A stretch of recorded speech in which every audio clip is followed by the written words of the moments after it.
Turf today.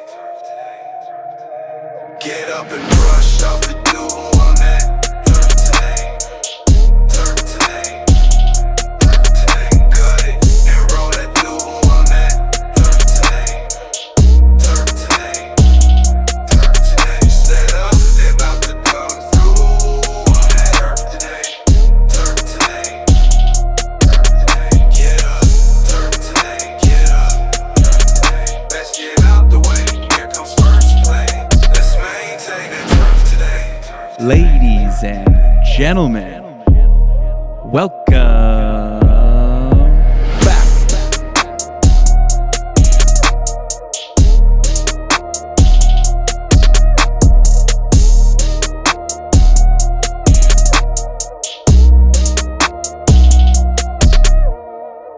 What's going on, everybody, and welcome back to another episode of Turf Today, presented by Toro and recorded on the Superintendent Network.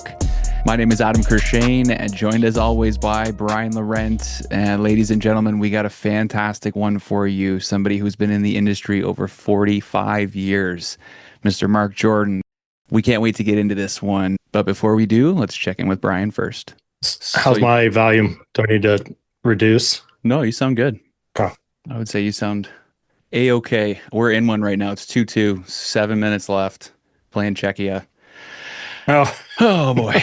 Oh my God, they just scored. No way. This is crazy, these guys. Wow. Canada scored or Czechia? No, Czechia scored. Not a team we need to be losing to, but it's one game. Well, it's still round robin play, isn't it? No, quarterfinals.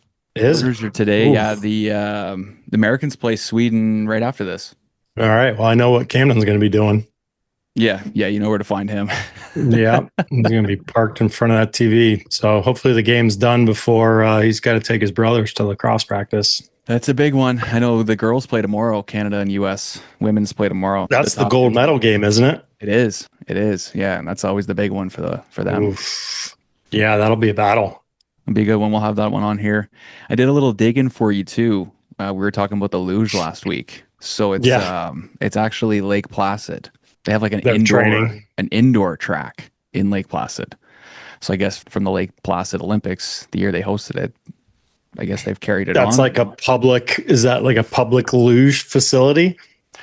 From what I read, it was just the indoor training facility. And then there's an outdoor one in Utah, which is close to where they had the Olympics in Salt Lake.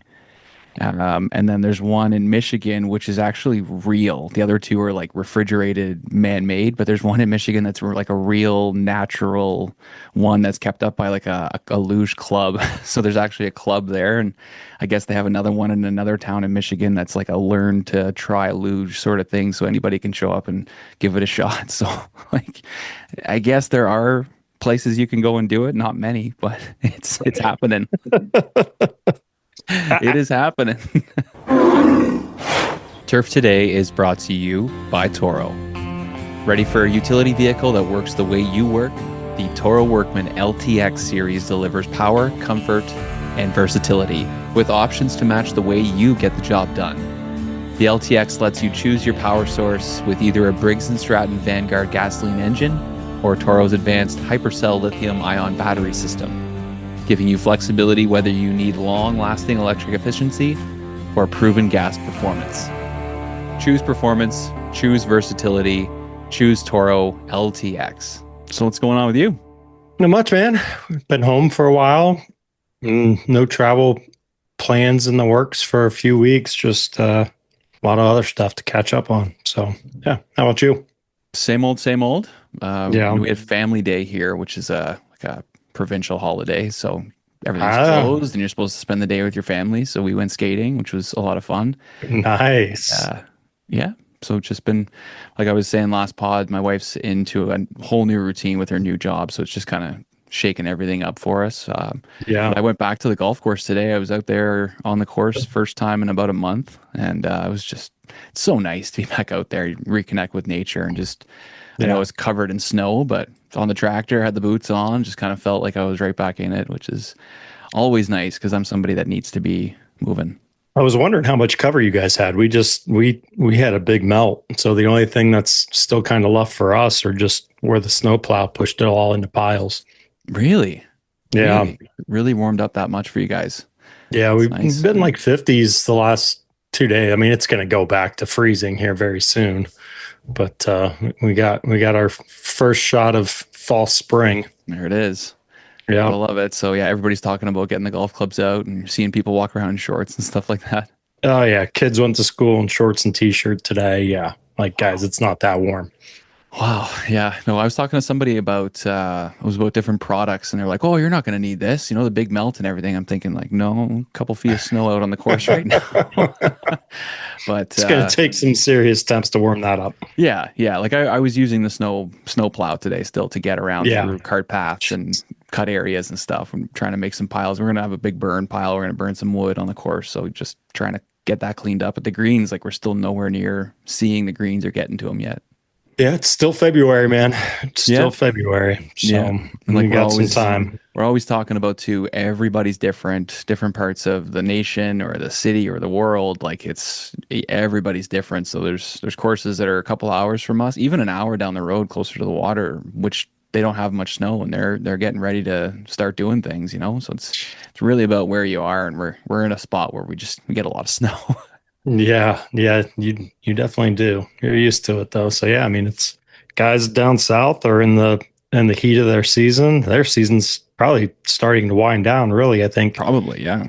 end of March, early April, kind of really winds down for guys down in Florida and whatnot. So before they start going into their cultural practices and all that fun stuff. But Where all the good stuff happens. Like you said, all the fun stuff. Oh yeah. I was gonna say we're only probably 2 months away from the Masters, so the official kickoff of the golf season. Yeah, we're not far. Not far. It's almost like a 6 weeks, I think, until Masters. Yeah. So we're always counting that one down because that's a big mark for us. Show is fun. There's a lot of buzz, but yeah, that is the kickoff to the golf season. And we heard the news yesterday about Tiger too. Saying it's not off the table. I know. Well, I'm really hoping he. So the U.S. Senior Open is here in town at Scioto this year. Okay. And he'll be eligible to play. And rumor has it he wants that trophy because he'd be the first player to win every single, boys, men's major through the USGA. So he's won the junior, the AM, the Open, and he'd be apparently the only player to win all 4 of them if he gets the Senior Open. So doable for him, especially if he gets a golf cart. It sounds like exactly. a perfect situation. Exactly. You can play the senior tour with a golf cart and less stress on his back and legs and all that stuff. He's in. Yeah. Do they play different tees on the senior tour? I would assume they move him up a little bit. Because that would help him they too, still right? play- He wouldn't have to bomb everything. He's so good around the green, right? So he's still going to get there. But if he doesn't have to be bombing everything. Yeah. Yeah, they don't play. I don't think they tip it out to like 7,400 yards, 75 like they do the big boys. But yeah, I think it's, somewhere probably still right around 7. I mean, those guys can still hit it. I mean, He's right. Yeah. It's so natural to them. Yeah. They can still get it around. We'll see. Going through the editing of the last pod and we were talking about curling. I was thinking you would love curling because it's a lot of strategy. It's like a scramble because it's 4-man, or you can play in a 2-man. So there is kind of, different games that you can do with it. And it's a huge drinking game. Like there's after the, would it be a match or after a game, you go back into the bar and the winners buy losers beers and then everybody stays for 3 or 4 hours. So it's a huge social sport. And here we have one in every town and it seems like every few neighborhoods has a curling rink. It's hard too. It's not easy. Like the first few times I did it, I was just firing the rock right through the whole hack and everything. It was ridiculous. Yeah, it looks tough. It does look like a lot of fun. The family was locked in to the match.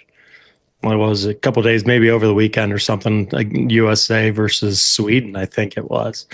We were locked in, the boys are there. Oh, that guy's a dog, he's a beast. It's like, man, what a shot. Yeah. We were having fun with it. It looks like a freaking blast. Yeah, once you get it down, it's kind of like golf. Like if you can kind of get it down and enjoy it, it's a ton of fun. We do it every year with our association. They get a bunch of guys to go out and just kind of have captains and pick teams, and everybody puts the sliders on their shoes and goes out and have a bunch of fun and a bunch of beers. Yeah. So it's a great social event or a great social sport for people.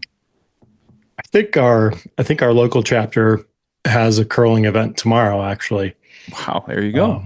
That would be fun. I think I just got an email about it. There he is. Hey, guys. Mark. Mark, how's it going? Good. Where are we finding you? Are you in an office somewhere, it looks like? So I am at the Davy Tree Seeds campus. Then All right. the Seeds is the Science Employee Education and Development Center here in Kent, Ohio. Wow, there you go. That's awesome. Well, thank you so much for your time today. We were just reminiscing about our golf round in Florida, our cold golf round in Florida. Ice cold. Yeah. Yeah. Literally ice cold. There was ice on the golf course. Yeah. That's probably a first. I remember heading out to, I can't recall specifically what hole we started out, but there was a sprinkler head that was stuck on, right? And it covered the cart path, and that cascaded down into the sand bunker. First time ever I played with that much ice on the course. Yeah, that was a sight to see. That's how they were driving me out to meet you guys, and I saw all that ice and saw people like slipping on the bridge and all that. Just like, was half tempted to tell them just to turn around and take me back, but didn't want to leave you guys high and dry. I'm glad you came out, Brian, and made the round for us. It's great seeing you again and meeting Adam during that round too. So, and I found out very quickly that I was like, out of the three golfers, I was number 3 and number 1 being the best. So way in over my head. I don't know. That first hole, you hit a bomb. I think it was the hardest hole in the course, right down the middle. We had a nice little chip to the green. So got us off on a good start. Yeah, and that was it, wasn't it?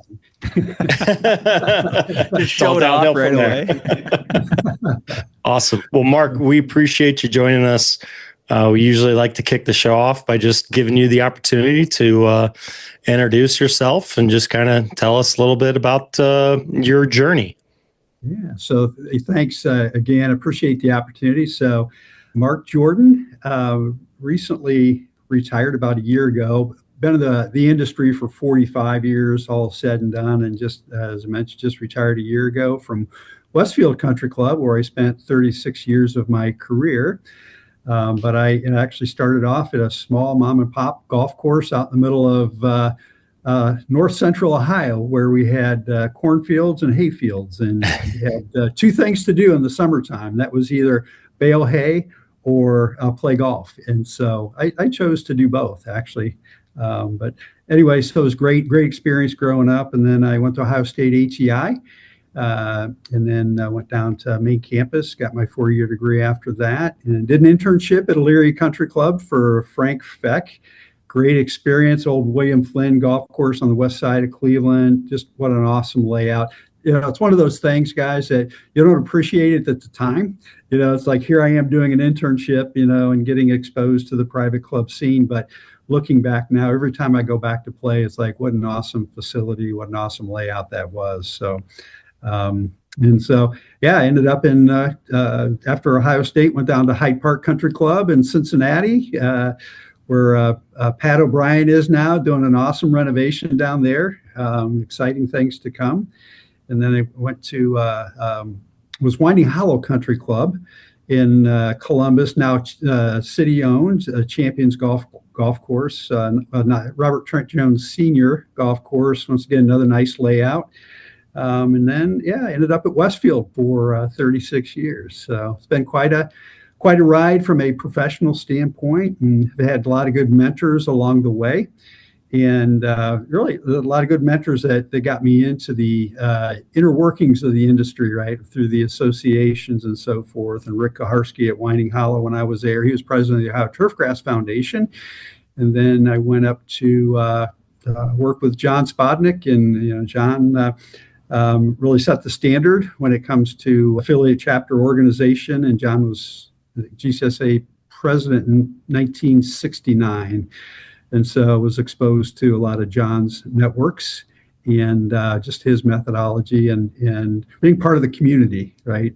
Community before it was cool, I like to say. So it's been a great ride, family along the way. So all through that development, you have family, my wife and I, high school sweethearts. We started dating each other. Depends who you ask, but our first official date was she was a class ahead of me, so she was a sophomore, I was a freshman, and Oh went to boy. the homecoming dance with her. So Ooh, yeah, that was big stuff. Back robbing then. the cradle. Yeah, robbing the cradle. Each year. So funny story. My wife would be disappointed if I didn't share this with you guys. So my birthday is November 22nd. Her birthday is November 20th. So I was born in 63, actually the day President Kennedy was assassinated. Oh, wow. And she was born in 62. So for 2 days, I get to harass her about robbing the cradle because she's 2 years older than me. So a little inside joke with the family. So anyway, Love it. yeah, we've been married for 30, going on 39 years this November. Four grown adult children now. 7 grandchildren with the 8th on the way. All our grandchildren live close to us. So yeah, pretty good stuff with that. And yeah, we've been blessed actually to have the career that I really, really enjoyed, and having a family that, we're just a tight-knit family, and kids spent a lot of time up at the golf course, as they were growing up. So a lot of good bonding with golf and nature. So to this day, they look back on that fondly. Wonderful. There's lots to get into there. And one of the things I like to ask people kind of when they're telling their stories is to sort of start at the beginning and tell us sort of what inspired you to get into the industry, or sort of, your big motivation to really get in and, fall in love with it. And now here we are all this time later. Yeah. Matter of fact, as fate would have it, I kind of fell into the industry. I used to, since I lived about a mile away from the Rolling Acres, the mom and pop golf course, I used to go down there and hawk balls and put them in egg cartons and then sell them to the golfers. Well, I was chased off the course numerous occasions, and so finally I was caught on the back nine, which was way back. I have no idea how the guy caught me, but anyway, he's like, you know what, you got a decision to make, and it was like stay out or stay out, and so I had a friend that worked there, and I asked Doug, I'm like, hey Doug, I said, I really like the game of golf. You're golfing or you're working here.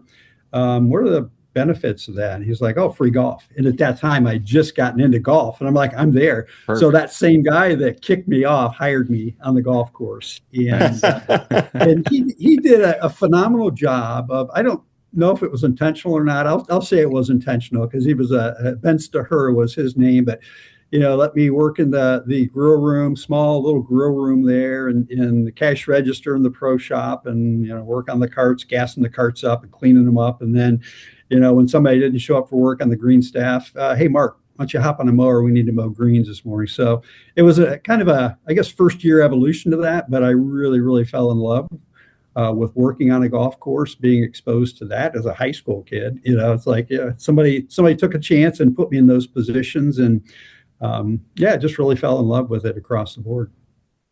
How did you find your way then to ATI? What was kind of at what point did you know you wanted to make a career out of this? So interesting enough, I talked to the Ben at Stahura, and I said, hey, he was working on a sprinkler head one day. I'm like, hey, what's involved with this? And he's like, well, it's like plumbing, and showed me and I thought, well, that's interesting. And I was in college club in high school, and we were going to visit the College of Worcester. Well, along the way, it was just kind of a secondary, hey, well, we'll stop by Ohio State ATI. And while we were at Ohio State ATI, I saw a picture of the exact same, it was a Rainbird impact sprinkler, the one that he was working on, was in a brochure. And I'm like, I could see myself there, right? And so that big thing about seeing yourself in doing certain things. And so I inquired more about that. And so probably a couple months later, I worked at the golf course down the road. A couple months later, I told my dad, I'm like, hey, I'm really interested in getting into business. And my dad, whose exposure to golf was public golf, and that's what he knew. So his first question was, can you actually make a living at that? Right. And I'm like, I had no idea, Brian. I had no idea, but my response was, yes, you can, because I loved it so much. I had, even at that age, had a passion for it. And it's like, we'll figure it out along the way. So I did go to Ohio State ATI, and had some good advice. Mike Fulton, way back in the day from Ohio State ATI, he was my advisor. I said, hey, I'd like to expand my education. So he made a connection at main campus, and we connected. And at the end of that equation, Carl Danneberger ended up being my advisor. And I think that was Carl's first or second year at Ohio State. Yeah, so really young, and just remember those days very vividly and with fond memories. Sorry, Mark, Canada just scored in overtime to beat Czech. That's crazy. They came back, scored in overtime. Wow, unbelievable. I've been watching his eyes over there. He's like, yeah, crazy timing to do a pod. So it's over now. I can turn it off. That's awesome. That is awesome. So Mark, you mentioned getting into the industry, and that was kind of a goal of yours. Was superintendent right there? Was that kind of like that's what I want to do? Or were you looking at other options? How'd that kind of go? So primarily it was, I'm as a golf course superintendent, although my dad did say before he asked me if I could do this for a living, he goes, do you want to be a golf professional? And I said, I just want to be a good golfer. And he offered up lessons. Can we get you some lessons somewhere? Back then, we lived like 25 miles from the closest person, George Valentine at Brookside, who's was actually just a phenom for a junior golf program, but just practically wouldn't work out. And so I developed my own bad habits and practiced them time and time again to get to what you guys saw in Orlando. But then, just the sun rises, the sun sets, and then, during that time frame, which would have been like early to mid 80s, golf was on TV, was just becoming this element of, wow, isn't this cool? The Augusta effect was just coming in. Everybody wanted to have their golf course perfect, and so in my mind, I had those images burnt into my mind that's what I wanted to do. And so, once again, blessed enough to have a career path that opened some doors and showed me the way. And so it was a superintendent's role from the get-go. We are back with another Ask the Agronomist segment featuring PhD agronomist Tony Goldsby from the Andersons. Our question today comes in from Adam Lois. Do you recommend applying a winter fertilizer? Awesome. Well, thanks again, Adam, for having me on the show this week. And thanks to Adam for submitting the great question. And that's a topic that's obviously, really important. And I think for me, I really start to think about it kind of between cool season grasses and warm season grasses, just because obviously the physiology is very different. For me, I'm a pretty big proponent of cool season turf, whether you're talking, bluegrass, tall fescue, rye, really about those, call them winter fertilizers, but I think of it more as kind of carbohydrate reserves management, or, putting that money in the bank, right? Because, during that time of year, that soil temperature is right around 40 or 50 degrees. That plant's not actively photosynthesizing, so you're not getting that surge of top growth anymore. And a lot of that energy reserve that the plant's, able to make is going to go towards that carbohydrate storage. So that's then also going to oftentimes translate into stronger spring green up, and then also, better root activity and overall density that following spring. So I'm a big proponent, like I said, but the key is to make sure you don't overdo it. And then obviously from a timing perspective, you don't want to get out too late, because if it's not actively being taken up, that's obviously a potential for some sort of environmental risk, or, leaching, or, obviously leaving in a way that you don't want it to. So I would say definitely around cool season, timing is important. And again, that rate kind of matters, but definitely something that you can use and see some benefit for sure. Warm season grasses, I would say, are definitely a little bit trickier. So, I actually did work in both graduate school and later on as an agronomist for the Andersons, and really kind of saw a mixed bag of results with, let's call, late season nitrogen on Bermuda grass applications. And for us, that's probably like late September, early October out here in the Midwest of the US. So, that's pretty late for when a lot of guys would do that. And interesting enough, some years, the application seemed to really improve winter survival and spring green up. And then some years you'd see that same, timing increase winter injuries. So obviously a lot going on with a plant that time of year. So I think, you got to be really careful not to delay dormancy anyway, or, push that tender growth. And I think, you're really risking being, either on the positive side of it or the negative side of it, depending on kind of how the climate ends up, shaking out for the fall. So I would say, I guess to summarize, yes, for cool season, but it's got to be strategic. be really cautious and nuanced with warm season. It can tend to kind of bite you if you get a little bit too aggressive with it for sure. Awesome. Great advice as always. Thank you, Tony. This wraps up another Ask the Agronomist segment featuring Dr. Tony Goldsby from the Andersons. You found this industry, you mentioned a lot of the mentors that you had along the way. Talk about their influence on you and how that ultimately shaped the leader that you became. So actually last week in Indianapolis, I gave a talk on leadership, communication, and managing personal stress during stressful times.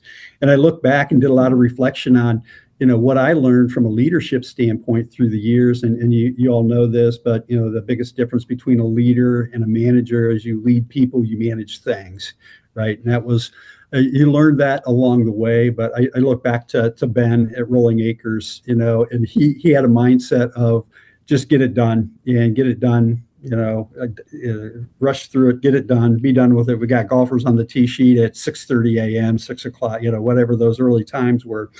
And he also had a perspective on, so back then, obviously 16, 17, 18, I was in high school, and we hear it even in this day and age, those high school kids or those younger kids, they do this or they do that. And so there's a kind of a negative connotation with that I learned that no, everybody, you don't know my heart, you don't know my passion for this work. And so what I did learn from him was his drive to get things done. And so Frank Feck at Elyria Country Club, Frank to this day, I'm not sure how old Frank is, but Pat Rogers, superintendent at Elyria, still good relationship with Pat. Frank has been there since 1969. I think Frank retired in early 2000s, somewhere thereabouts, and Pat took over for him. And Frank is still working the landscape around the clubhouse at Elyria Country Club. I think he's like 92, 93, somewhere in there. So he's still going at it. Just an amazing guy. And was an inspiration to me because of the way he was meticulous about keeping notes and about what he did. And Frank was a man of few words. And so I learned to ask during my internship summer, I learned to ask a lot of questions. And so Frank was a one-word response, like yes or no. And so it's like, how do you ask probing questions? But he had the vision for what Elyria Country Club should be, and he had a great team, great support team to make sure that worked. And so I learned about being detailed and having a good organization working with you. And then Rick Kaharski at Winding Hollow, great guy. X's and O's, agronomy. I learned a lot of agronomy from infield agronomy from Rick. And Rick was the first mentor that I had that we would, and once we're all done with work, hey, come in my office. We'll have a beverage or two and just, really talk about the industry and about his philosophies on things. And at that time, I think he was president of OTF, vice president of OTF. So he exposed me to what these organizations meant. And I also had some classmates at Ohio State that worked for Rick too. So Jeff Spangler, I don't know if you know Jeff or not. He was vice president of agronomy for Troon Golf, just a great guy. And a young man by the name of John Gasper, who John was at Riviera for a while out in Columbus. And then he went over to Asia and was doing some golf course work. And I kind of lost track with John, but John, we're all friends of the same tribe, and learned a lot from Rick in our discussions and in the after hours, and just a good group of people. And then coming up, well, at Hyde Park, great construction experience there. My first day there, we're installing a irrigation system. First day of pipe in the ground was my first day there. Nice. And Tano Irrigation was the contractor. So I didn't have, was I married? I wasn't married at the time. So, could spend countless hours at the golf course. So I spent a lot of time with Tanto learning irrigation. And my first job, my very first day, my first job at Hyde Park, Zoysia Fairways, right? So this was late March. It was late March. And so Jim Riesenberg was the superintendent there of the Cincinnati Riesenbergs. I think there's a whole brotherhood there of the Riesenbergs. But he's like, go spray Roundup on the fairways. And I'm like, what? Wait a minute. So it was baptism by fire, literally. It's like, okay, what are the rates? Well, go read the label. And it's like, okay, how do I do this? Because like, bluegrass, ryegrass, fescue, rough, zoysia fairways. And so I quickly had to figure it out. And I look back on that as putting somebody in a position that really probably shouldn't have been put in that position, because I obviously sprayed before, but something that big. And we're after the POA, right? The POA blossoms a little earlier than the zoysia breaks dormancy, and so like the whole philosophy there. But I was scared to death when he said that, and there was, I asked him a couple follow-up questions like, just go do it, and it's like, okay. I'll do the best that I can with that. Into the equation, it worked out fine. A couple tracks into the rough, but it all worked out good. But I was definitely put on the spot with that one without much training and guidance. So, and Jim's a great guy. I still maintain a relationship with Jim to this day. But then, in my travels to Westfield, what I discovered immediately was, having come from, so it was Hyde Park back to Columbus and then Westfield. And Columbus, you guys know that it's a pretty competitive market there. So it was, it's like, you're being compared to the place down the street, right? And so you need to be at the top of your game every day. And so highly competitive. Get up to Westfield. Westfield's a whole different culture. Right. And it was like guys started at 7, they left at 3, regardless of how much work was to be done. And John would he would come in at 8 and he would stay till 5 or 6, or if he had Northern Ohio GCSAA stuff to do beyond that. And so once again, a lot of time with John, after everybody left, working with him, sending out mailings, and no beverages though with John. So, but it was just that interaction, that personal, touch and relationship, that you do that a couple times a week, especially during your first 6 months there. You get to know somebody, get to know their expectations, and understand the culture too. And it was just like stepping back, quite frankly, back then it was like stepping back into the late 40s, early 50s with that mindset. And some of the equipment that we had too was not what you would call state of the art back then. Yeah. I love it. Yeah. So good stuff. Perfect. I'm glad you were kind of going down that road of different ways of being a leader. I would love to know sort of your evolution, being 36 years at the same property. Mm-hmm. How does that work? Like, how does your leadership sort of philosophy evolve over that time? Definitely an evolution or development, right? Because I came in and I was brought in as assistant superintendent of the South Course at Westfield. So 36 holes, North Course, South Course. So I was over the South Course. In essence, it was a superintendent role, but with John still there. John was vice president of real estate operations. And so pretty much had autonomy with the group. And I learned real quick that my mindset was, let's do it. I'm a driver. I can go get it done. And if you want to do that, you wear yourself out real quick. So that leadership element of getting things done through people was very important for me my first couple years at Westfield. And quite frankly, we had a group of employees that had longstanding tenure, right? And so they had been there, 15, 20, 25 years. And so they'd seen quite an evolution of Westfield itself. So they started with a 9-hole golf course, 18 holes, 36 holes. So they'd been there through the whole evolution of Westfield. And so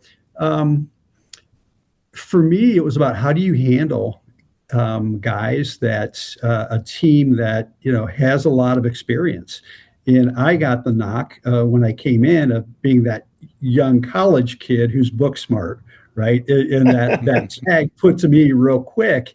And it's like, well, guys, I've got some experience as well.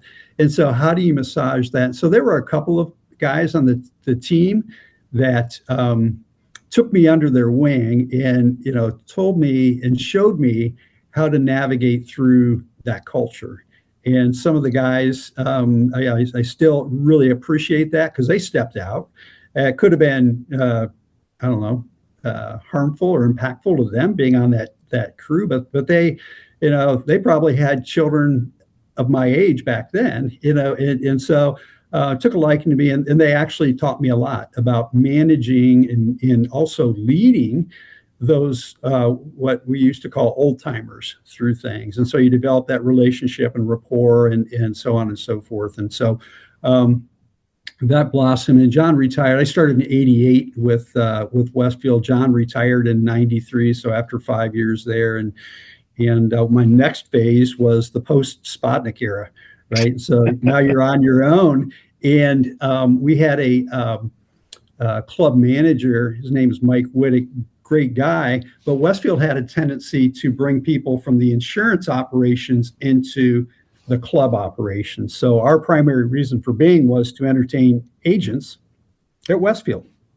And so we would bring them in. And so that connection was somebody from the insurance, the insurance side of the business out to the club.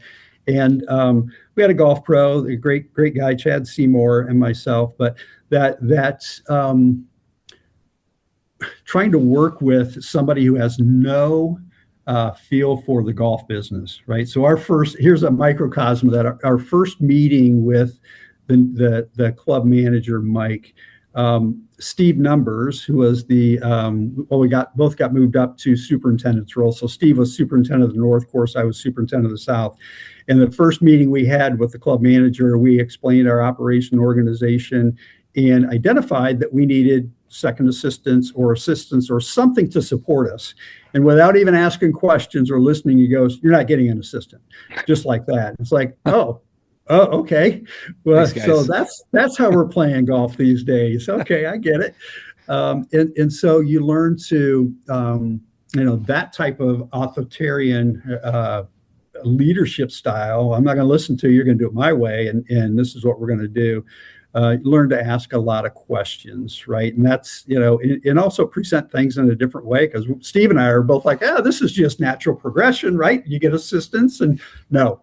Figure it out. Shut it down. Figure it out. So, yeah. And so what we did was we created strong internship positions, and you just leverage those interns as assistants. And so technically we got our assistants and worked through those elements. And Mike left in '97, and then we got a new leader. He was general manager at Westfield, so we went from club manager to general manager in our delineation. Mark Farrell, and Mark was just a great guy. Mark taught me so much about leadership, and he's a subscriber to the Jack Welch philosophy, and he actually worked at GE for a long time, and so his leadership philosophies were just awesome. It's about even Stephen Covey. He was a big fan of Stephen Covey. Seek first to understand, then be understood, and understand perspective and paradigm and all that stuff. So really gave me a different lens from which to look through when you're working with, whether it was the executives at the insurance company or your team or the club members at Westfield. He taught me a great deal about leadership. He actually brought me in under his wing and brought me in as club manager when we hosted the Junior PGA Championship.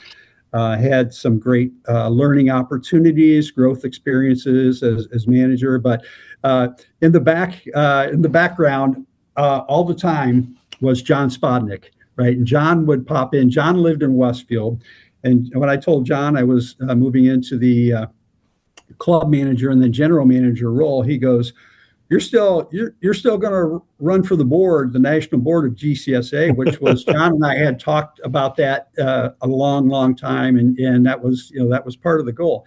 And I said, John, I just don't know how I'm going to do it. Being general manager and taking a lot of time. And at that time, when I was moved into the general manager's position, I was president of the Ohio Turfgrass Foundation, and I was struggling to manage that as well. And so I was like, I don't know, John. So John would increase his frequency of drop-bys just to make sure that, hey, don't want you to lose this. And so I own the prize, Mark. I own the prize. Yeah. And so, and that's what I truly, looking back now, I truly appreciate about John, that wisdom and experience and knowledge, and truly knowing where my passion was. And it was in the superintendent's world. And so I spent 7 years as general manager of Westfield. And then we kind of changed organizational philosophies and org charts. And I had an opportunity to create a new position at Westfield, and that was natural resource leader. And everybody's like, what the heck does that mean? It's basically a director of agronomy position. But Westfield, we identified our titles just a little differently, and they were nuanced, but still overseeing total golf properties and operations. And it's like, you know what? I appreciate this time, but if I'm going to run for the board, the national board, I need to get out from underneath this general manager's position. And so we had the opportunity to move some furniture. Like I said, we reorganized a little bit. And so had the opportunity, came back on the golf course. And then was that 4 years later after that, started running for the board of directors. And Brian, I know, go back to those days and all the support that you provided me in making those videos and getting the word out and brochures and all that stuff. So I truly appreciate that. It was a lot of growing pains back then, but really appreciate it and appreciate the partnership that started back then, but continues to this day. Yeah, no, of course. It was, like I said, it was a lot of fun, and we both learned a lot during that time. So it's very good. But I'm glad you brought up, a little bit of the background on Westfield, your position there, and essentially working for an insurance company. You and your team were probably under the microscope a lot more than just your average private club. What did you learn? How did that make you a better superintendent with some of the things that you were required to do working for an insurance company? Yeah, so great question, Brian. It really involved honing leadership skills, understanding that you were going to be taken off the golf course, right, and be put into peer level leadership discussions and get to know colleagues outside of the club and inside the four walls at the home office, right? So you understand and learn what really our purpose and mission was at Westfield Country Club, and that was to create a relaxed environment for Westfield to enhance business relationships. And ultimately, this wasn't in the mission statement, but it was about enhancing business relationships, but driving the bottom line, right, for Westfield Insurance. And so we had a mantra with the team that you don't mow grass, you sell insurance. And until people really thought about that, it's like, no, that's what we do. We bring agents in for a round of golf, 4.5, 5 hours with our executive level leadership and others, CSRs and so forth. But that's an opportunity to sell Westfield Insurance. And so by the end of the 18th, when everybody's standing on the green, shaking hands, they got to think, man, what a great golf experience that was. I want to go back and sell Westfield Insurance. And so that was our reason for being. And that, that protection of the brand, that Westfield brand, was very important too. Because, Brian, we hosted the Junior PGA Championship back in the day, and that was a great experience. We get to see Lexi Thompson and Tony Finau and Michelle Wee when they were, just hitting the stage, and it was just awesome to watch them. But that was the brand. Westfield brought the Junior PGA Championship to town because of the brand and the partnership with the PGA of America as well. And so great brand initiative. We were all disappointed when we didn't renew the contract, but it had lived its life cycle for us. We hosted the Junior Ryder Cup as well. And that's when, I can't remember how old he was, 12 or 13. Rory McIlroy was on the European team, got to play at Westfield. So I got to see him and watch him play as well. So, but Brian, to answer your question, it was about leadership, and it was about brand recognition and protecting the company, right? And so I say protecting because if you had an adverse impact or adverse situation on the golf course, whether it was an employee getting hurt or sprays that didn't go right, you're front and center. And it wasn't just Westfield Country Club, it was Westfield Insurance. And so that was the biggest handoff between myself and Kyle, was about, my words were, protect the brand. You got to do that. So anyways, so that was probably my biggest element of learning and leadership through my later years at Westfield. That's really cool. I didn't know that about your course, Mark. That's awesome to learn that kind of thing. And that's a great example too of what our industry is about, right? There's so much more that golf brings to the world. And there's so much more that happens on the golf course other than just hitting the ball. So that's a great example of what really happens when you go to a property like that. This is obviously a property that you spend a lot of time at and you're very proud of and have done a lot of work for. You've also headed out to do a little bit of volunteer work at the Travelers Tour, which was at TPC River Highlands. How was that? Yeah, that was great. And through my travels of being on the board of GCSAA, you go to special events, and I'd been down to Muirfield and talked to Chad and his list of volunteers down there, just kind of rah-rah speeches and so forth. But to actually be a volunteer, right? So when I would go down to Muirfield, it'd be like 2:00 in the afternoon, right between shifts, right? And so you'd roll in right in time for lunch, Mark. Let's be real. Yeah, he was there for the milkshakes. He knew what he was doing. Strategic about your visits. But with the travelers events, it was truly volunteer, and so you got up at 3 a.m. Mm-hmm. You were at the course at 4 a.m. You worked from out on the golf course. Once you got your assignments from 4:30 to 8:30, 9 o'clock, you busted butt, and then you got back in, and then you waited till the afternoon shift and finished up, 8:30, 9 o'clock, maybe even a little bit later. But it was really a great experience to have that behind the scenes, that sweat equity involved with that. So that was very enjoyable. And they had volunteers, just like Chad does down at Muirfield, from across the world. They had some interns and the equipment managers from the UK and so forth. So it was just, great to expand your network a little bit and get to know them as well. So Jason Kanata, Director of Agronomy there at TPC River Highlands, great guy. They run a great ship there. And so, that was really fun, Adam. I enjoyed it. Although at the end of the day, or at the end of the week, I should say, I was tired. Glad to head on the plane and head back home. What did they have you doing, Mark? So I actually did a variety of tasks. I don't think they trusted me enough with the really important tasks. So where are my keys? So a friend of mine, Craig Kirby. I don't know if either of you know Craig Bryan. Yeah, we're talking to him tomorrow. Okay. Yeah. Craig's a great guy, and so he and I actually, along with Mark Weston, who's vice president of GCSAA, we kind of pulled together there. We've got relationships that go back a long ways. And so Craig and I were getting our first morning assignments. And so I'm a dew sweeper on the walking paths, right? From tees to fairways. Like, all right. And we actually dew sweepers on the tees as the tees that they were playing as well. All right. That's cool. That's kind of a harmless job and nobody can get hurt on that. And Craig, he had the job of fluffing the rough.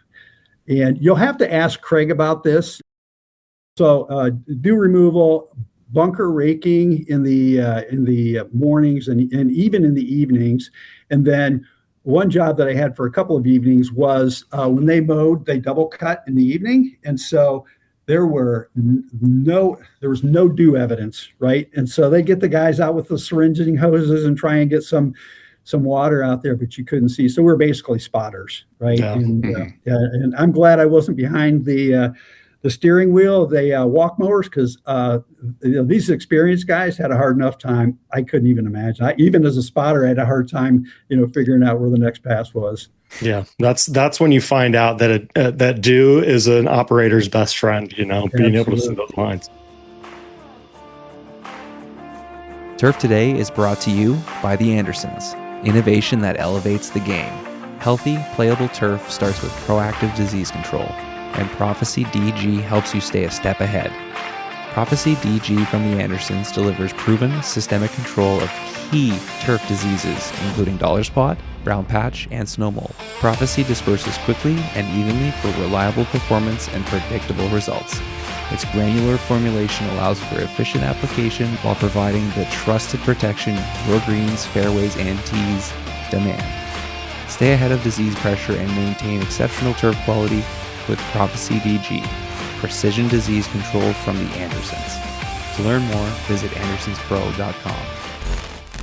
So when I think of you, Mark, the first thing that comes to my mind is generosity and service.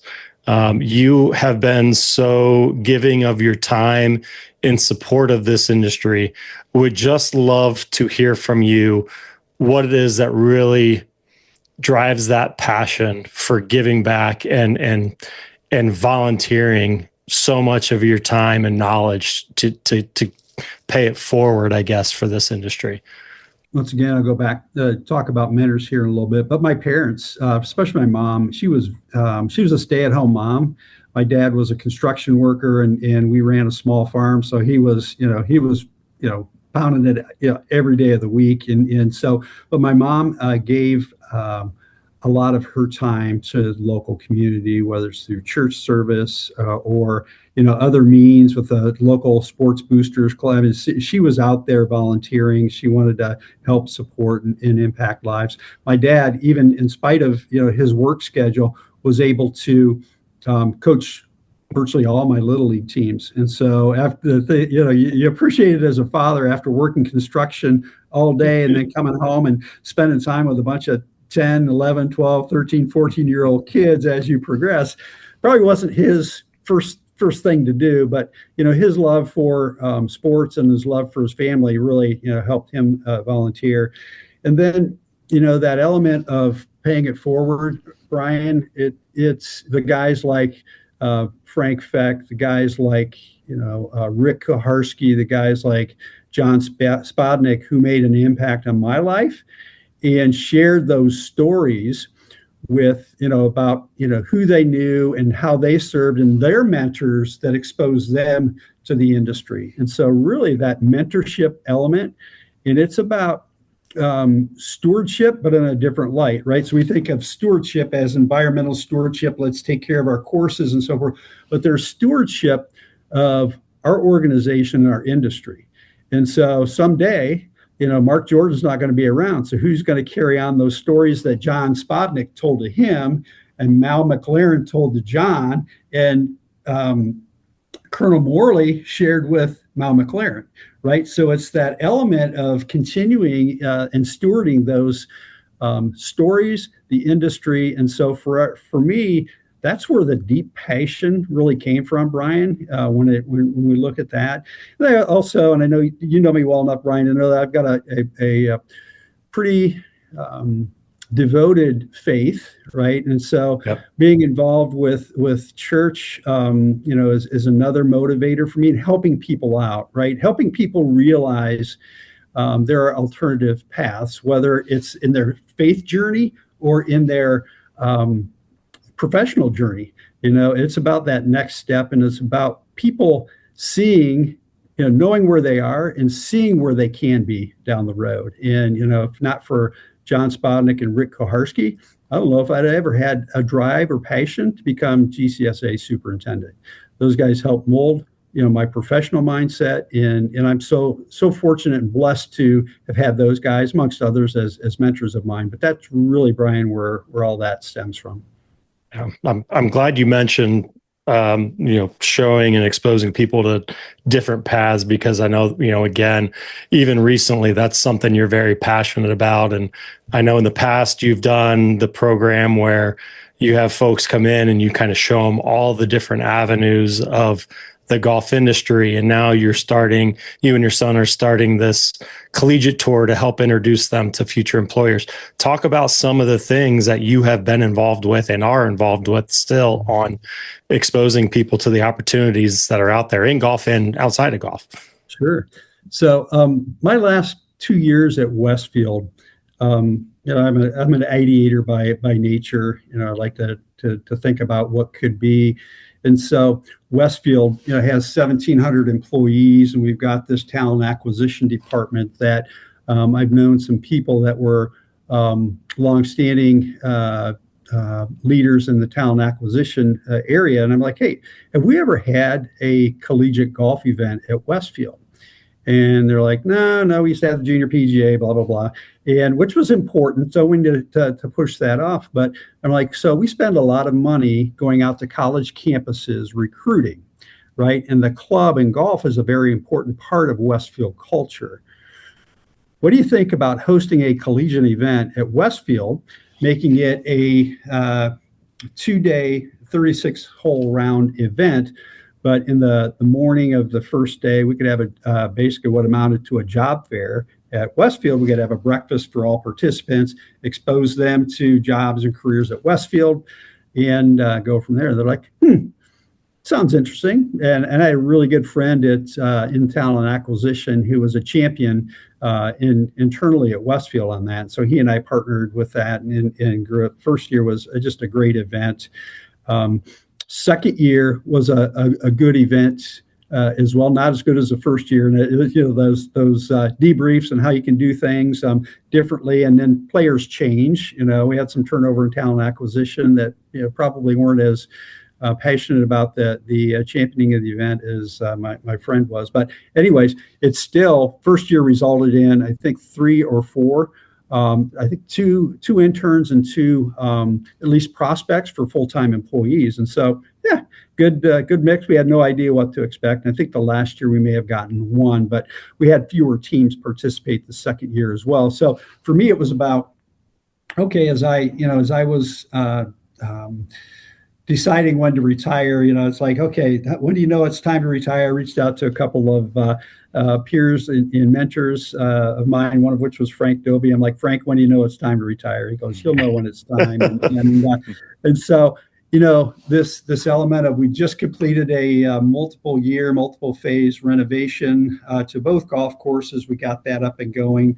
We were starting to work on a project that we're building a new golf course or a new clubhouse at Westfield. And so for me, it's like Kyle Smith, Brian, I think you know Kyle. He'd been on the team long enough, and he was in the succession plan. And it's like, I worked with a couple of other leaders in hospitality, and it's like, he's ready to move on. I'm ready to. I was really excited about this whole career path thing. And so once I retired, one of my endeavors was with my son-in-law, who was a collegiate women's coach at Ashland University, was assistant there. And he had done that for a couple of years. And he was like, Mark, he goes, I think, our number 1 and 2 golfers on our team can go out and play in high-level competitive events, but our 3 through 12, they haven't really found a niche as far as tournament schedules for their summer. And so I was like, oh, let's look at this a little bit. Let's reach out and ask others.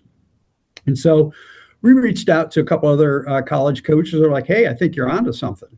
And so it's like, well, what about partnering with our corporate sponsors? What about partnering career opportunities for these collegiate golfers at their entity, basically? And so we churned on that a little bit. And, we're still in the midst of developing that corporate sponsor element. We've got a lot of interest with that. But definitely this Ohio Collegiate Golf Tour is the name of the entity. Matter of fact, we're rolling out the website this afternoon. Nice. There you go. So, so really excited. A lot of back of the house work, as both of you guys know, in developing these entities. But it's been a great learning experience for me from a back of the house standpoint, from trying to get the facilities dialed in, to the policies, procedures, and working with legal firms and all that good stuff. So it's been really good from my perspective in that. So we're probably 3/4 of the way done. We really got to focus on our corporate partner sponsors with how we're moving ahead to this year. But all good. So I really look forward to seeing that, and really look forward to helping collegiate golfers develop their competitive skill set, but then also helping them develop career opportunities too. That's huge, Mark. I know we talked a little bit about that on the course, and it's really something that's going to help a lot of people. Mm-hmm. I just wanted to switch gears a little bit and talk about bringing your kids out and now your grandkids out on the golf course. How special is that? And any good memories from there? I would love for you to tell the story maybe of the first time you tied your son in golf. My wife tied me in golf too, which I wasn't so excited about that. So we used to, so my wife worked as an underwriter for Westfield Insurance for many years. And so in the evening, I would go home and grab a bite to eat and would ask the kids if they wanted to go up to the golf course. And, so we have 4 children, and there are a variety of ages back then, but they're all excited to go up there. And so what we would do is at least initially, wouldn't necessarily focus on the golf part of it, but we focused on the nature part of it, right? So we would go out, we would check the bluebird boxes, checking for eggs and fledglings and all that stuff, and drive around the ponds, and we would actually stay there till after dark, and when the dew was setting on the fairways, because my kids got the biggest kick out of some of our ponds were adjacent to fairways, and so you get this migration of frogs from the ponds to the fairways, right? And so we drive these fairways, and we would have the headlights going, and you just see all these frogs. And so the kids would jump off the cart, and they would go, try and catch the frogs, to the point where, they're like running into the pond to catch the frog. It's like, no, let's not go that far, kids. We're not that serious about this. Yeah. So those are some really, really good memories of growing up. And if you were to ask our 4 kids to this day what some of their fondest memories were, it was that. And of course, some of that parlayed then into golf and developing their golf game. We'd play, bring the putters out and put on the greens and so forth. But the love of nature was really embedded in them from a young age. And so tying my son, the first 9 holes that I tied my son, this is going to be really interesting. So when I tied my son, he was probably, I think he was in 8th grade. And it was one of those rounds where, as we were approaching the 9th green, it's like I really wasn't keeping track. And it's like, oh, boy, if he pars and I bogey, we tie. And so as fate would have it, we get up on the green, he pars, I bogey 41, right? So 41-41. And I'm like, Nate, I said, I think this is, you haven't beat me yet, but this is the first tie that we had. And he's like, if I remember it correctly, he's like, I know, Dad. That's why I wanted to par those. So he was, in his mind, he was keeping score, keeping track of mine. He knew exactly what he needed. He knew. Yeah, and he didn't say anything about it until we Did you step on your ball in the fairway too? You know what? I haven't thought about that, Brian, but if I go back and replay that round hole by hole, shot by shot, I'm sure somewhere along the lines there's a cart track over my golf ball. That's it. Yeah, when you're the first one to get to the ball, you never know what's going to happen. So yeah. No, so that was memorable, and it was a fairly cold day, but yeah, great memories with playing golf with him, and then my wife. This was last summer.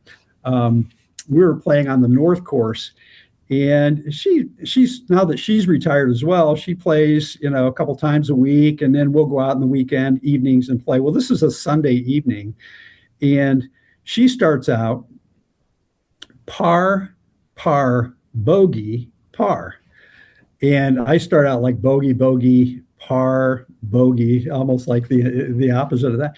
And so I'm like, in my mind, I'm like, well, she can't keep this up. There's going to be a triple bogey somewhere and somewhere else. Don't worry, I'll catch her. And so, yeah. Famous last words. Well, she continues to do the par bogey stuff. And she had a couple of shots at birdie, which I was very glad she didn't make any of those birdies. But I say that now. I was cheering her out, right?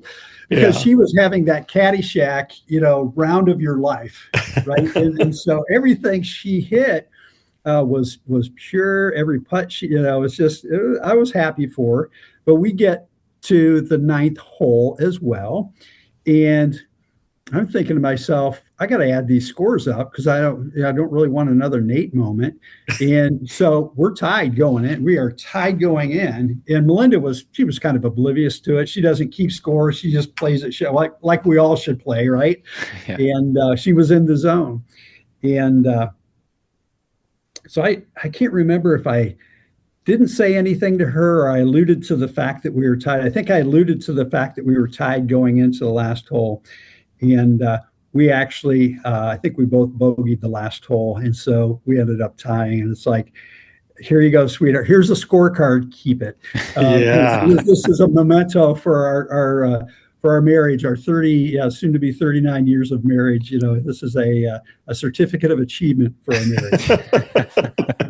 More so that she can put up with you for 9 holes, right? That's the certificate of achievement. Or 39 years. I don't know. Yeah. One or the other. Can still put up with you for 9 holes after 39 years. Yeah. I love You it. guys have gone out and played another round since, right?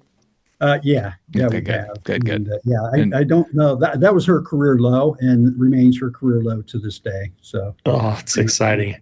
I almost lost to Camden, my oldest, last summer. He had me by like a shot or two going to the last, and he tripled. He felt the pressure. He was letting me know the whole time, Dad, I might beat you, Dad. I might beat you. I think I made birdie. He made triple or something. Keep trying, buddy. Keep trying. There'll be that day, though, for sure. I'm sure. Adam, just real quick, grandkids, very similar, right? So take them out, although it's not as accessible as it was now that I'm retired, but we'll still take the time to go out and tour the course in the evening and look at the bluebird boxes and the frogs in the pond. And we got our putters with us now too, so it's all good. That's awesome. I love. Just need a bigger cart these days. We do. We went from a 6-pack. We need an 8-pack for sure. Yeah. Oh, boy. Yeah. We'll have to see if Toro can get us get you one of those Vistas or something with there you go. three rows of seats. Heck yeah. Yeah. Perfect. Well, we're kind of running up against time here, Mark. We always like to wrap these up and just kind of give you the floor and let you talk about anything you want to bring up. Well, thank you. I appreciate the opportunity. In my talk in Indiana last week about managing stress and how we do that was really brought on by some conversations I had with some vendors in Northern Ohio and some other superintendents in August of last year when it was really getting real for a lot of people and their wearing. And we've got a great initiative in the industry about mindfulness and trying to incorporate the work-life balance, but sometimes that's not realistic, at your club. And so, how you respond to that is very important. And it's that element of prioritizing, right? What's most important to you. And I'll raise my hand first to this when you talk about, bringing your kids to the golf course. Reality, it's like those late afternoon, early evening drives with the kids around the golf course. You're checking things out too, right? And you're making sure that you've got, conditions under control. Walks with my wife, Melinda, will walk around the golf courses occasionally. And she goes, "Did you want to actually walk with me, or are you just scouting the course?" You just got something to look at, don't you? Yeah. And so for me, my answer to my wife is yes. Right? Because I want to walk with her. I want to spend time with her, but it's about commingling those elements of your job and your family. And then once again, you throw in an element of faith in that.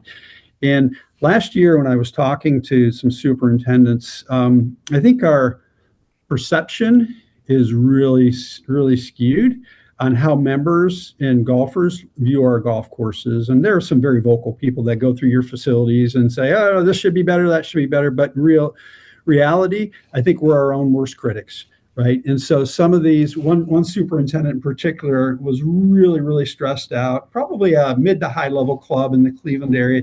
He had a small spot at the beginning of one of his fairways in the rough, into the fairway rough area, probably like 10 by 10 area. And he was so focused on the rest of his golf course was immaculate, but he was focused on that blemish. And so we get so stressed out over those things and so stressed out over the fact that, God gives us, each one of us, gifts to use. And so those gifts that we have, you have decisions to make with those gifts and, about leveraging your knowledge, your experience, your wisdom in the industry. And so for me, Brian, I think if I had advice for up and comers or those who are on that bubble of, I don't know if I can take another year of this, get your priorities straight, understand the resources that you have at your facility, realistic, unrealistic. If they don't match or don't align, and once again, it's easy to say this on a podcast in February, might be time to consider changes to your life, because otherwise, you'll never get that time back. I'm so glad that I took the kids to the golf course, and I coached little league teams and so forth. That was a lot of fun, but it's that intentional time that you have, and spending that one-on-one time or one-on-four times with your kids, and I think that's so important. But I've learned through the years that sometimes our priorities really get skewed, and you just need to ground yourself and understand what your mission is in life and what the priorities are. So like I say, I know it's easier said than done, but I think this industry has done a good job of bringing that to the forefront. I still think we've got a long way to go, especially as I hear stories about those superintendents that are so concerned about a small area on their golf course, and they're laying awake at night worrying about that. It's like, man, life's too short to worry about that. So anyways, I appreciate the opportunity to voice that, because I just think that we are perfectionists by nature. We're driven by nature. We've got a lot of pride in our work, and we don't want anybody walking away from our golf course saying, that was okay, right? We want to give them the greatest experience ever, and sometimes okay is okay. Yeah, that's one of my favorite things to do anytime I give a presentation. Is I always ask the superintendents, get your phone out. Yep. Let's scroll through your photo album. What percentage are bad pictures versus beauty shots of your golf course and the good? And it's like, oh, I've got 90% of issues on here. It's like, yes. Yep. Stop and embrace it. That's great advice. Great advice, Mark. Sure. Well, this has been fantastic. We really appreciate you coming on, spending some time with us, and putting up with us down in Orlando for the scramble, and watching our bad golf swings, and being a good sport about coming on the Instagram reel that Adam put together too. So that was fun. Appreciate that. And Adam, I'm really grateful that one ball that I topped, I couldn't remember what hole it was. You got my swing, but you didn't follow the ball, because that would have been the easy one to follow. Look, we didn't want to put shot tracer on any of the shots that we hit that day. It could have been bad. Awesome. All right, thanks guys. a lot, Mark. Thank you. Enjoy the rest of your day. Thank you so much for the time. Yeah. Thanks, Mark. Perfect. Thank God he did such a good job, because our end of things was a mess. I saw you over there watching the game, freaking dogs ripping it over here. Like, oh my gosh. Man, it's just one of those days where I feel like I couldn't ask a question either. Yeah. I don't know why. Some days I'm so on, other days it's just like, can you speak English? Like, yeah, no. Power of editing. Thank goodness. Yep. Yeah. Never be able to do like a live radio hit, welcome back to the station. How's everybody doing it? Yeah. I'd struggle with that one, but yeah, I thought he was great. I thought he was great. And there's so much more we could have gotten into with him, because he had such a big career and has done so many things. So barely scratched the surface of what Mark's done. We didn't even really get into his board service with the GCSAA, or he's done so much. He has done so much in this industry.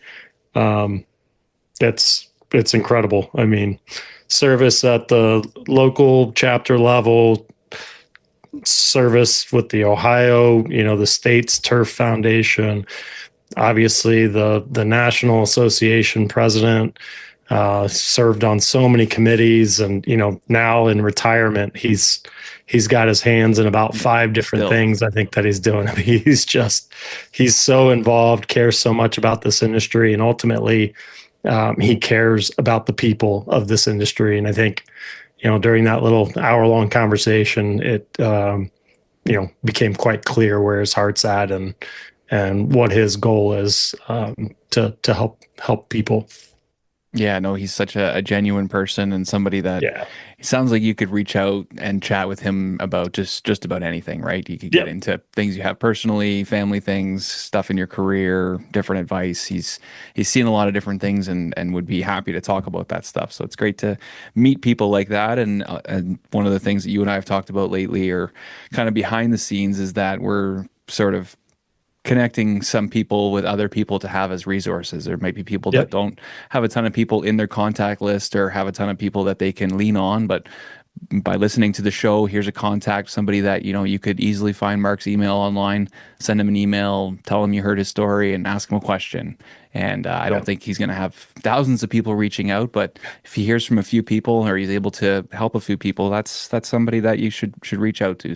He's an excellent mentor. He's done a great job of, managing that team and building them up and preparing them for whatever's next. Kyle Smith, the new, like you mentioned, the titles down there are a little unique. So I'm not sure what Kyle's new title is, but basically took over Mark's role. He's been there for a long time, has really been under Mark and John Spodnik, who he mentioned before too. And, set him up for success. That's what it's all about. I got to go let this dog out. Open a fucking window or something. Oh my God, it's brutal. You are killing me, dog. Is that what the little fruit snack did to you? Oh my God. That's what they do to me. Awful. So there's a good chance. Straight sugar. We're sitting here in mid conversation and, Percy just jumps up in the air and sits right next to me. And I'm like, oh no, what happened? And then I get away. I'm like, oh my God, this is so bad. So funny how it scares them. It wakes them up. I know. It's crazy. But all right, buddy. All right, man. We'll chat tomorrow. Sounds good. Looking forward to it. Yeah, man.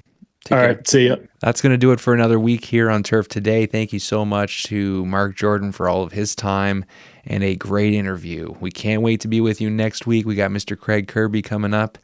Going to be a fun one. Everybody keep those reels sharp. Turn this one up.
In 2045